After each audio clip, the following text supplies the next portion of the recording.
Now see this question. ఈ question ని చూద్దాం మనం ఇప్పుడు ఎంత సింపుల్ గా సాల్వ్ చేయొచ్చో చూడండి. ఇక్కడ ఏమి ఇచ్చాడు, x is equals to y power a, y is equals to z power b and z is equals to x power c అని ఇచ్చాడు.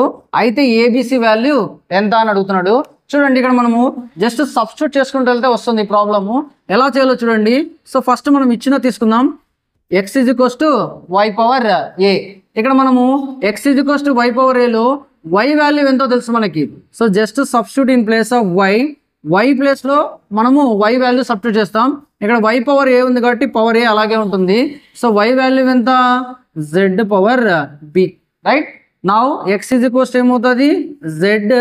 సో ఇక్కడ b into a or a into b ఎలాగైనా ఒకటే. So that is ab. Now z value తెలుసు మనకి, మళ్ళీ ఏమి, x power c.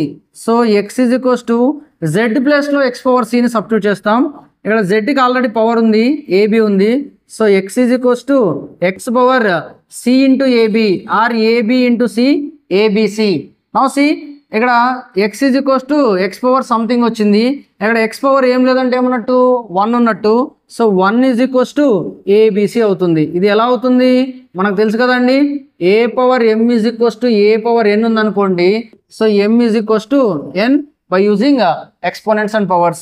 When bases are equal, their powers are equated. ఆ రెండు పవర్స్ ఈక్వల్ అవుతాయి. ఇలాంటి మరిన్ని ఇంట్రెస్టింగ్ ప్రాబ్లమ్స్ కోసము నా ఛానల్ని సబ్స్క్రైబ్ చేయండి. Thank you for watching.